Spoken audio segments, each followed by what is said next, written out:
বিশেষ শ্রেণী আপনার অবগতির জন্য আমি জানাচ্ছি, আমাদের এখানে রাব্বি সাহেব যখন জেলা প্রশাসক ছিলেন তখন কিন্তু এইখান থেকে বিশেষ শ্রেণীর সমস্ত কাগজপত্র রেডি করে আমরা একাধিক মিটিং করেছি, আমার থাকার সৌভাগ্য হয়েছিল। তো সেখানে সে কিন্তু বিশেষ শ্রেণীর মানে জেলা করার জন্য সমস্ত কাগজপত্র সংশ্লিষ্ট মন্ত্রণালয়ে প্রেরণ করেছেন এখান থেকে। সেটা আপনি নথিপত্র মানে যদি খোঁজ করার নির্দেশ দেন বেরিয়ে আসবে, এবং এটার জন্য কোনো কাজ হয়তো করতে হবে না। এটার জন্য যেগুলো আছে এগুলি একটু পরিবর্তন করে, এবং আপনি যে যথেষ্ট। আমি মনে করি বিশেষ জেলা পাওয়ার জন্য কোনো মন্ত্রী ওর আদেশ নির্দেশ লাগবে না, ইউ আর এনাফ। এইটুকু বিশ্বাস কিন্তু আমি করি, আমার জানা মতে এটাই। কারণ জেলা প্রশাসন থেকে যে আমরা রাব্বি সাহেব দিয়ে গেছে, এবং তিনি একাধিকবার নারায়ণগঞ্জের বিভিন্ন সভা থেকে বলেছেন যে আপনাদের কোনো চিন্তার কোনো কারণ নেই, হয়তো আগামী 6 মাসের মধ্যে আমরা বিশেষ শ্রেণী হিসেবে পাচ্ছি। এরকম ডিক্লারেশন কিন্তু জেলা প্রশাসক দিয়েছে। তাই একজন জেলা প্রশাসক দিলে এটা জেলা প্রশাসনেরই কথা। সুতরাং সেটাকে ইমপ্লিমেন্ট করার জন্য দয়া করে আপনি ব্যবস্থা নেবেন। আর তৃতীয় কথা হচ্ছে যে আমাদের মেট্রো রেলের বিষয়টা, এ বিষয়ে আমি আর আজকে কথা বলতে চাই না, কারণ ইতিমধ্যে দেখেছি যে আমাদের মাননীয় এক আসরের এমপি মহোদয় একটা দিয়েছেন ডিউ লেটার, এটা প্রধানমন্ত্রী কার্যালয় থেকে একটা নির্দেশ দিয়েছেন। এতে আমরা খুশি। আমরা আজকে সবাই একটা হাততালি দিয়ে মাননীয় প্রধানমন্ত্রীকে আমরা অভিনন্দন করতে চাই। কারণ উনি মেট্রো রেল নারায়ণগঞ্জে একেবারে আমাদের বাস স্ট্যান্ড পর্যন্ত পৌঁছানোর জন্য একটা সব কিছু রেডি করার জন্য নির্দেশ দিয়েছেন। আমার মনে হয় সেই নির্দেশগুলো তো পালন হবে, সংশ্লিষ্ট দপ্তর করবেন, কিন্তু উল্লেখযোগ্য ভূমিকায় নেতৃত্বে থাকবেন আমাদের জেলা প্রশাসক মহোদয়। সুতরাং এই বিষয়টা নিয়ে আর আমি আলোচনা করতে চাই না। দ্বিতীয় কথা, আমাদের যানজট নিরসনের জন্য আমাদের নারায়ণগঞ্জে এই যে রেলপথটা আছে, এই রেলপথটা কিন্তু আজকের না, শত শত বছর পুরনো। আপনি চাষারা স্টেশনে যে গিয়ে দেখবেন যে স্টেশনের কি অবস্থা। নারায়ণগঞ্জ রেল স্টেশনে গেলে আপনি দেখবেন, হয়তো গিয়েছেনও, যদি গিয়ে থাকেন হয়তো দেখবেন যে আমাদের জনসন যেরকম একটা বিশাল প্রসিদ্ধ জনসন ছিল, সেটা কিন্তু এখন আর নাই। আর এমন অবস্থা হয়েছে যে আমাদের এখন বগিও কমে গেছে, 12টার জায়গায় 6টা বগি এসেছে, যাত্রী নেই। বাস সিন্ডিকেট যদি যদি ধ্বংস করা যেত, যদি এই চাঁদাবাজিটাকে নিয়ন্ত্রণ করা যেত, আমরা তো রেলপথের উপর ডিপেন্ড করতে সারা জীবন। আমাদের ছেলেমেয়েরা এই রেল দিয়েই কমলাপুর যেত, ওখান থেকে ইউনিভার্সিটি যেত, সব জায়গায় যেত। কিন্তু আজকে এই রেলপথে যেটা আছে সেটা হচ্ছে, আমরা যে দাবিটা নারায়ণগঞ্জবাসীর পক্ষ থেকে করছি সেটা হচ্ছে যে এই একটা উড়াল রেলপথ এখান থেকে, এই চাষারা থেকে আমাদের এখানে। কারণ 5 নম্বর ঘাটে যে স্টেশনটা হচ্ছে, এটা অত্যন্ত আধুনিক, অনেক আগেই কাজ ধরেছে। স্টেশনের কাঠামোটা হয়ে গেছে, এই কাঠামোটাকে সংযুক্ত করার জন্য ঢাকা মেট্রো রেলে দ্বিতল আপনার স্টেশন আছে। আমাদের নারায়ণগঞ্জে কিন্তু দ্বিতল স্টেশন করা যায়। এখন শুরুটা যদি আপনি দয়া করে নিজের হাতে করে দেন, এবিসিডি শুরু করলে জেড পর্যন্ত পৌঁছানো আমাদের পক্ষে সম্ভব। আজকে ধীরে ধীরে এটা পৌঁছানো যায়। সেই জন্য আমরা আপনার কাছে বিনীতভাবে এটা প্রধানমন্ত্রীর কাছে আমরা নিবেদন করছি, কিন্তু পাশাপাশি আপনার কাছে স্বনির্বিন্দ করজোড়ে নিবেদন করছি যে আপনি উড়াল রেলপথের শুভ সূচনার জন্য পদক্ষেপ গ্রহণ করে যান। আপনি শুরু করলে একদিন তো শেষ হবে, খুব তাড়াতাড়ি শেষ হবে। বর্তমান সরকার উন্নয়নের জন্য কাজ করে যাচ্ছে, প্রতিটি জেলায় উন্নয়নের জন্য কাজ করছে। নারায়ণগঞ্জে যে উন্নয়ন, এই উন্নয়ন শূন্যের কোঠায় আছে। সুতরাং আপনি যদি এটার শুরু করতে পারেন, আমার মনে হয় ইনশাল্লাহ এটা হবে। সেই রেলপথ আর সোনাকান্দার হাজিগঞ্জ দুর্গ, মুন্সিগঞ্জ একটা দুর্গ আছে, সেই দুর্গে ঢুকতে আপনার এখন 2 টাকা 5 টাকা টিকিট লাগে। কারণ দুর্গের ভিতরে বেশ কিছু তারা ছোট ছোট পার্কের ব্যবস্থা করেছে।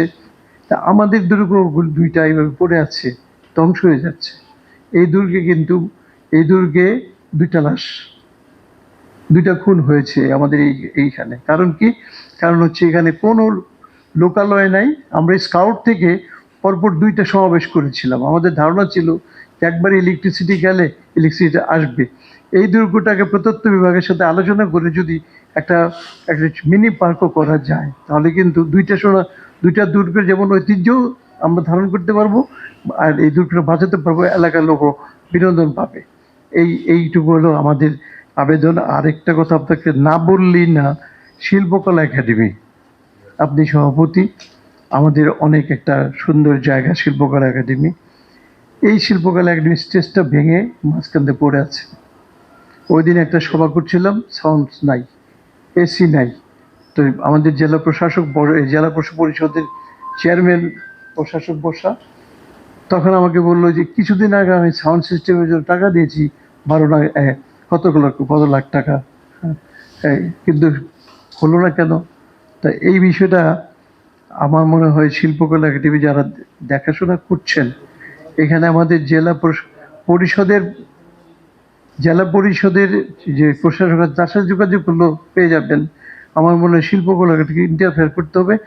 আর একটা কথা হচ্ছে, শিল্পকলায় সভা করার জন্য এই আপনার যে ব্যবহারের জন্য যে এই টাকাটা নেওয়া হচ্ছে, এটা না কমালে, এই যে আমার একই তো জিয়া হল নাই, তারপরে পুরো এই যে আলিয়া মরচুন কাপ যে পাঠাগারটা আছে, সেটা অনেক ছোট, 150 থেকে 200 লোকের উপরে এখন বসা যায় না। সেখানে শিল্পকলাতে যদি এত 26,000, 35,000, 30,000 টাকা করে অনুষ্ঠান করতে হয়, তাহলে তো আমাদের জন্য নারায়ণবাসীর বিনোদনের কোনো জায়গা থাকবে না, সংস্কৃতি কর্মকাণ্ড করার কোনো জায়গা থাকবে না। একটা নামমাত্র মূল্যে একটা ফ্যাসিলিটি দিয়ে এটা আমার মনে হয় করা উচিত।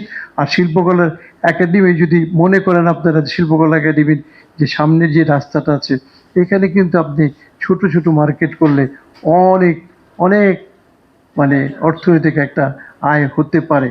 কারণ একটা সুপ্রশস্ত রাস্তা, এখানে যদি 5টা 7টা দোকান করে দেওয়া যায়, এখানে আপনার বিপুল অঙ্ক পাবেন। আর সেখানে যদি পর্যাপ্ত তহবিল থাকে, তাহলে আমরা ভর্তুকির কোনো প্রশ্ন উঠবে না। আমি আমার এই সুপারিশটা আমি করলাম। শিল্পকলাটা নিয়েও কিন্তু খুব অসন্তোষ আমাদের সাংস্কৃতিক কর্মীদের মনে। অনেকে আসছে, হয়তো আপনাদের কাছে বলতে পারে না। হ্যাঁ, আর কালচারাল অফিসারকে মানে হয়তো কি করেন আমি জানি না, ওনাকেও যদি একটু সিনসিয়ারলি উনি কাজ করে আপনাদের সাথে যোগাযোগ করে এই প্রবলেমগুলো সলভ করতে পারে। বিশেষ করে স্ট্রেসটা একেবারে ভেঙে গেছে, স্ট্রেসটা পুরো ভাঙা। যাই হোক, নারায়ণগঞ্জে আরও অনেক সমস্যা আছে, বলতে গেলে অনেক সময় লাগবে, আমি আর সেটা বলতে চাই না।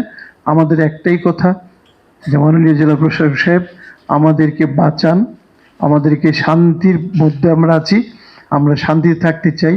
প্রিপেড মিটারের ব্যাপারে আপনি একটা মানে অনেক সময় একটা জাহাজের মধ্যে মানে পানি পড়তেছে, তারপরে যদি বলে এই জাহাজে উঠে নদী পার হও, তো সেটা কিন্তু জাহাজটা মাঝপথে ডুবে যেতে পারে নদীতে। আপনি দয়া করে জরুরি ভিত্তিতে যদি সরকারের কাছে একটা সুপারিশ করেন যে প্রিপেড মিটারটা আপাতত বন্ধ রাখ। আমরা প্রধানমন্ত্রী মহোদয়ের সাথে সাক্ষাতের জন্য আমরা চেষ্টা করছি, ইনশাআল্লাহ হয়তো সাক্ষাৎ পেয়ে যাব। ততক্ষণ পর্যন্ত যেন উনি মানে তারা যেন এই প্রিপেড মিটারটাকে বন্ধ রাখে। মাননীয় প্রধানমন্ত্রীকে যদি আমরা বোঝাতে পারি, নিশ্চয়ই উনি বুঝবেন এবং প্রয়োজনীয় নির্দেশ দিবেন, এই আশাবাদ ব্যক্ত করছি। এই আশাবাদ ব্যক্ত করে ওই জেলা প্রশাসক মহোদয় আমাদেরকে সময় দিয়েছেন। আসলে যেখানে যাই আমরা যাই না কেন, সব এই কেন্দ্রটা হচ্ছে এখানে, এই কেন্দ্রটাই হচ্ছে এখানে, এই জেলা প্রশাসন। জেলা প্রশাসন হচ্ছে একমাত্র কেন্দ্র যেখান থেকে রিমোট টিপলে পরে কার্যকরী ব্যবস্থা হয়। আর যা আছে, আমরা নারায়ণগঞ্জে যত বড় বড় নেতা দেখি, তারা জনপ্রতিনিধি, তারা আছে, শ্রদ্ধেয় ব্যক্তি থাকবেই, কিন্তু কাজ করতে হবে জেলা প্রশাসনকে। আপনার নেতৃত্বে আমরা শান্তি চাই, শান্তিতে থাকতে চাই। প্রিপেড মিটারকে আপনি দয়া করে বন্ধ করার ব্যবস্থা করেন। এটা বাতিল করার ক্ষমতা হয়তো আপনার নাই, কিন্তু বন্ধ করার ক্ষমতা আছে। আর আমাদের গেটে যাওয়ার এর আগেও বলে গেছে আপনাকে যে আপনি জেলা ম্যাজিস্ট্রেট হিসেবে অন্তত একটা নির্দেশ দিন যে আমাদের বিদ্যুৎ বিভাগকে, যে আপনারা অনুমতি ছাড়া কারো বাড়ির ভিতরে ঢুকবেন না। এইটুকু বললে পরে আমার মনে হয় অনেকটা দুর্ভোগ লাঘব হবে। এখন অনেকে যাচ্ছে, মিটার ভাঙচুর হচ্ছে, মানুষ বিক্ষুব্ধ হচ্ছে, নানা রকম একটা সময় দেখা যাবে যে অনেক বড় আন্দোলন হয়ে যাচ্ছে। এটা কিন্তু আমরা চাই না। তাই আপনার কাছে আবার অনুরোধ করছি, আপনি দয়া করে ব্যবস্থা নেবেন। কারণ আপনি একজন সজ্জন মানুষ, নারায়ণগঞ্জবাসী দেখেছে, আপনাদের প্রশাসনের প্রতি আমাদের আস্থা আছে। এই আস্থার উপর ভরসা করি আমরা বলছি, আপনি দয়া করে অবিলম্বে ব্যবস্থা নিন। সবাইকে ধন্যবাদ জানিয়ে আমি আমার বক্তব্য রাখছি। আল্লাহ হাফিজ। ধন্যবাদ।